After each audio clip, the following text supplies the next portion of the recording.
Taong 2018, sa San Fernando, Pampanga, isang tahimik na umaga ng Lunes nang umuwi si Kyle Malyari mula sa kanyang klase bilang grade 2. 8 taong gulang pa lamang, ngunit puno ng enerhiya ang bata. Karaniwan na para kay Christina ang kanyang ina na 35 taong gulang at isang public school teacher na makinig sa mga biro at kwento ng anak tuwing hapon. Ngunit ng araw na yon, may kakaiba sa sinabi ni Kyle. Ipinahayag niyang meron siyang kakambal sa paaralan na bagong lipat lamang. Sa una, tinawanan lamang ito ni Christina.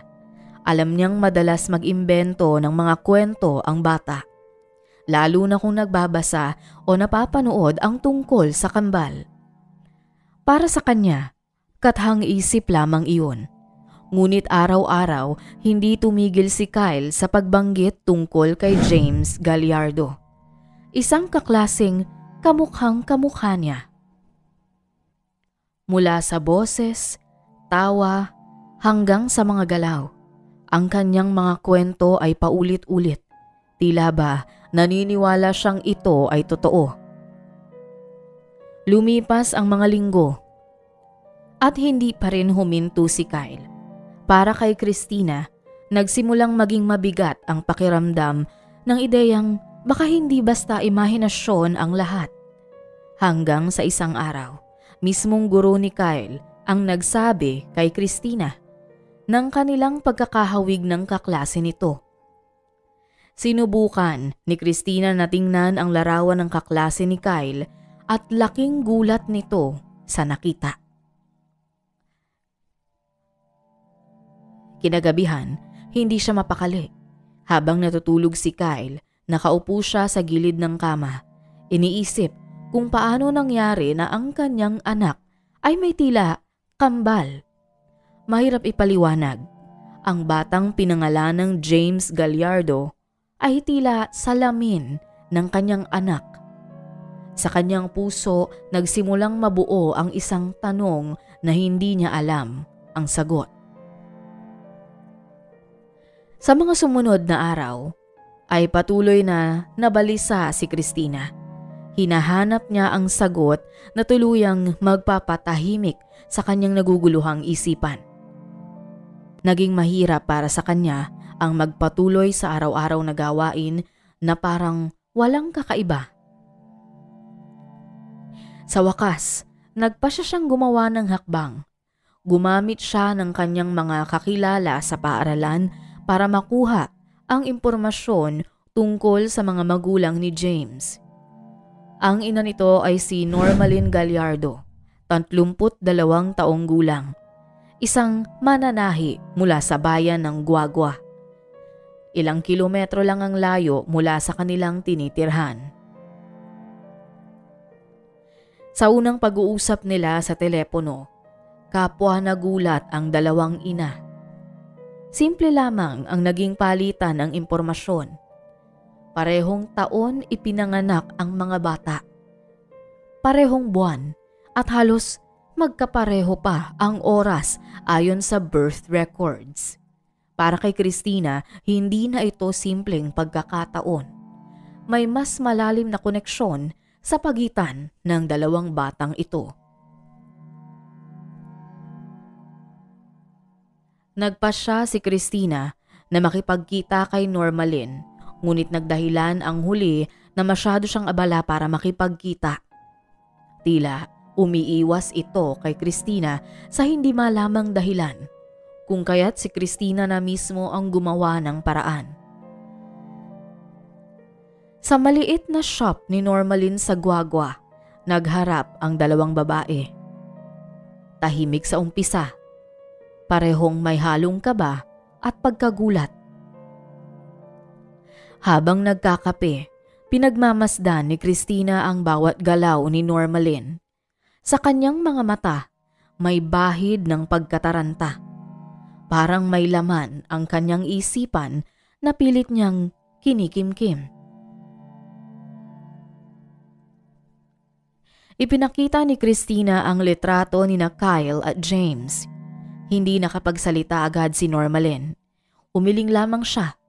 Nakatitig ng matagal bago nagsimulang magpaliwanag tungkol sa kanyang anak. Ayon sa kanya, lumaki si James sa kanilang pangangalaga at mula pagkabata ay wala itong kakambal o sino mang kahawig. Ngunit sa mga mata ni Christina, hindi sapat ang mga salita. Naroon ang pakiramdam na may mas malalim na lihim na hindi sinasabi si Normalin. Pagkaraan ng pagkikita nila ni Normalin, hindi mapakali si Christina. Sa loob-loob niya, ramdam niyang may mabigat na katotohanan sa likod ng lahat. Sunod niyang kinausap ang kanyang asawa, si Dennis Malyari, 36 anyos. Una niyang ibinahagi kay Dennis ang kanyang mga hinala. Inilabas niya ang litrato at ikinuwento ang pagkakakilala kay Normalin. Ngunit imbes na makakuha ng katiyakan, napansin niyang may kakaiba sa kilos ng asawa. Hindi ito makatingin ng diretsyo sa kanya at tila ba hindi mapakali sa mga tanong. Lumipas ang mga araw. Lalo lamang lumala ang pagbabago kay Dennis. Tahimik ito sa hapag, mabilis uminit ang ulo, at madalas iwasan ang mga usaping may kinalaman kay Kyle at James. Hanggang sa isang gabi, hindi na nito nakayanan.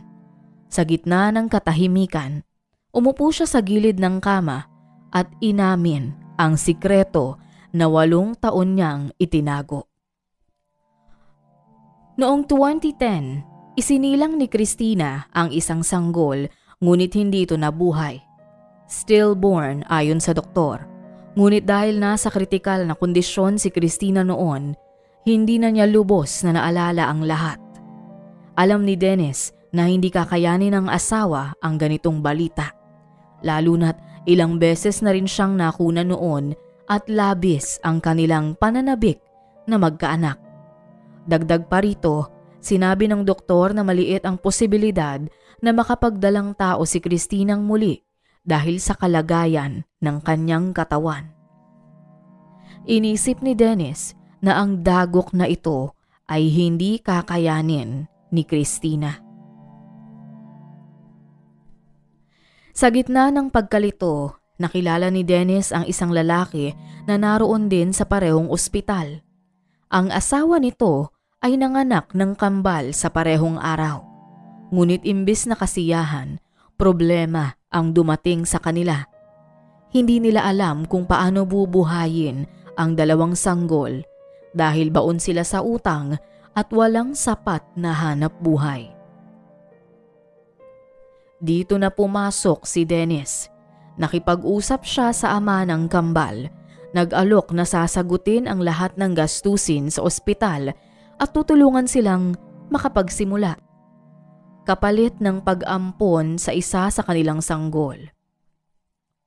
Sa desperasyon, pumayag ang mag-asawa at mula noon, si Kyle ang itinuring na anak nila Christina. Walang nakakaalam na hindi siya ang tunay na isinilang ng kanyang ina. Nagawang ipalibing ni Dennis ang tunay nilang anak ng palihim. Sa tulong din ng ilang tao ay nagawa niyang pagmukhain na si Kyle ang sanggol ng isinilang ni Christina. 8 taon niyang itinago ang lihim. Ang kanyang layunin ay mailigtas ang asawa mula sa sakit at pagkawasak. Ngunit ang mabuting intensyon ay nauwi sa isang masalimuot na kasinungalingan. Ngayon, habang nakaupo sa tabi ng asawa, ramdam niya ang bigat ng lahat ng taon ng panlilinlang. Matapos marinig ang buong pag-amin ni Dennis, hindi makapagsalita si Christina. Nanatili siyang nakaupo. Hawak ang kanyang dibdib na parabang tinusok ng matalim na bagay. Ang lalaking ilang taon niyang sinamahan sa hirap at ginhawa ay siya ring naglingid ng katotohanang yumanig sa buong pagkatao niya. Sa bawat paghinga, ramdam niya ang bigat ng isang realidad na hindi na niya kayang takasan. Sa mga sumunod na araw, nanatili siyang tuliro. Habang patuloy na nag-aaral si Kyle at naglalaro sa kanilang bakuran na walang alam sa nangyayari, si Christina ay tila nawalan ng direksyon. Mahal na mahal niya ang bata, ngunit sumisiksik sa kanyang isip ang katotohanang hindi siya ang nagluwal dito. Lalong masakit dahil itinago ng asawa ang lahat. Sa halip na sabay nilang hinarap ang bigat ng kanilang sitwasyon. Naging malamig ang samahan nila ni Dennis. Sa hapag, wala ng kibuan, tanging katahimikan at mga tinig na puno ng sama ng loob. Si Dennis, bagamat humihingi ng tawad, ay nanatiling lugmok sa pagsisisi. Lagi niyang iniisip na kung sakaling noon pa niya sinabi ang totoo, baka naiintindihan siya ng asawa niya. Ngunit huli na ang lahat. Ang tiwalang nabasag ay hindi madaling maibalik. Dumating ang oras na kailangan nilang pag-usapan kung paano ipapaliwanag kay Kyle ang lahat. Pinag-isipan nilang mabuti ang tamang paraan, ngunit hindi nila alam kung paano ito sisimulan. Sa murang edad ng bata, paano nga ba niya mauunawaan ang bigat ng katotohanang may kambal siyang kapatid at ang inang nagpalaki sa kanya ay hindi pala niya tunay na kadugo? Isang hapon, magkasama nilang kinausap si Kyle. Tahimik silang umupo sa sala at maingat na ipinaliwanag ang sitwasyon. Hindi agad ito naunawaan ng bata. Tila isa lamang itong kwentong hindi niya alam kung paano tatanggapin. Ngunit nang marinig niya na si James, ang kaklaseng kamukha niya, ay tunay niyang kakambal, unti-unti itong naging malinaw sa kanya.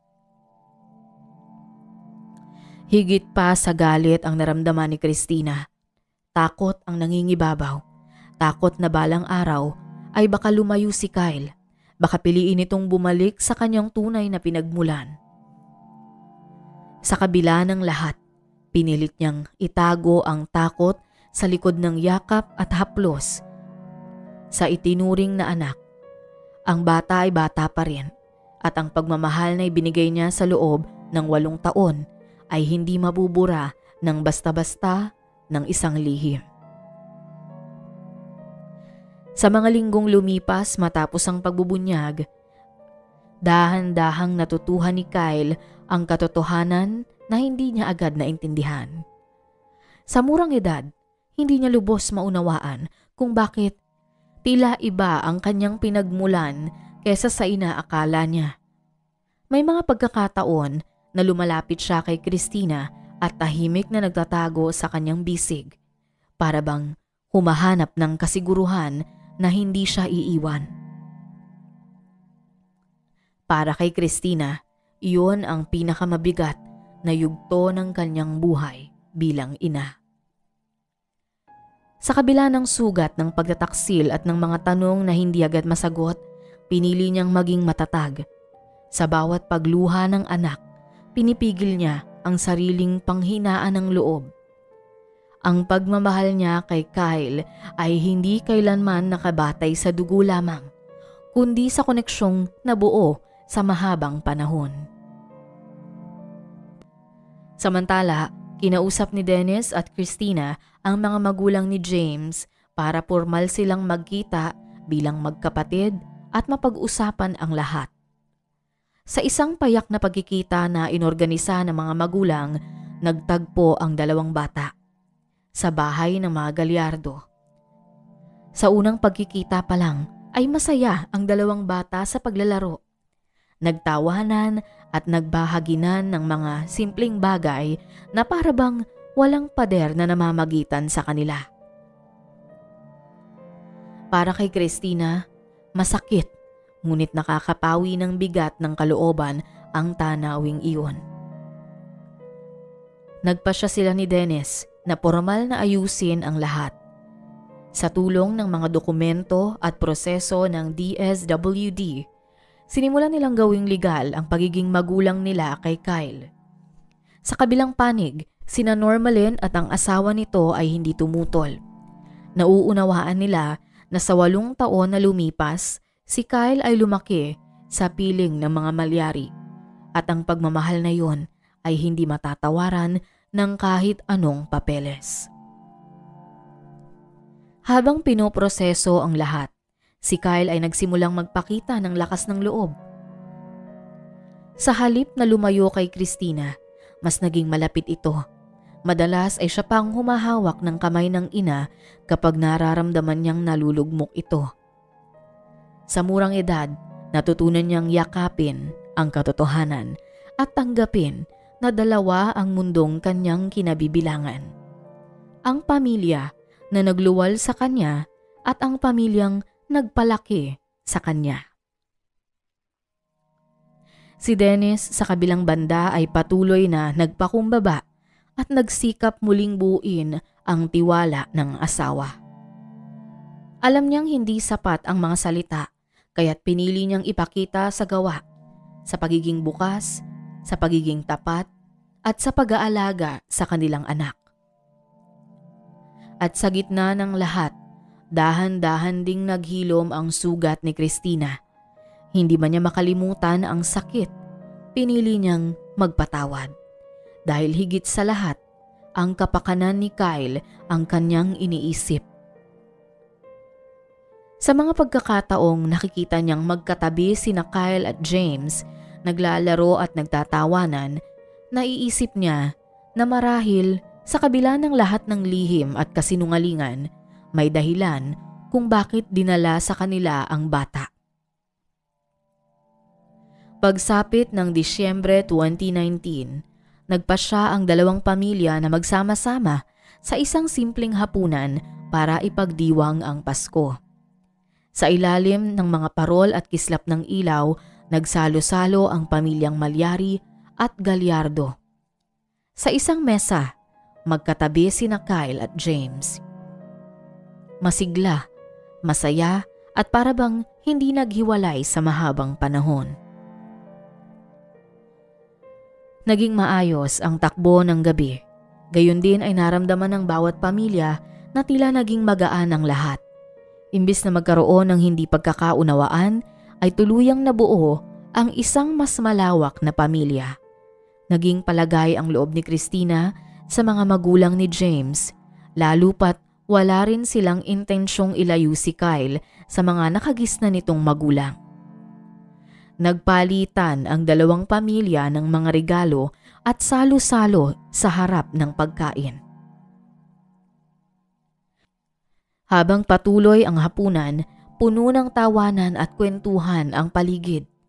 Ang dalawang bata ay tila walang iniintinding sugat ng nakaraan.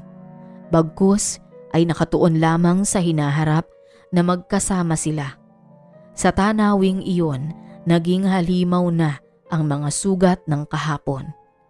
Gaano man kalalim ay maaaring humilom kung mayroong pagtanggap, pagmamahal at pagpapatawad. Sa dulo ng gabi, habang nagsisindi ng mga ilaw sa paligid, naramdaman ni Christina ang tahimik na kapayapaan.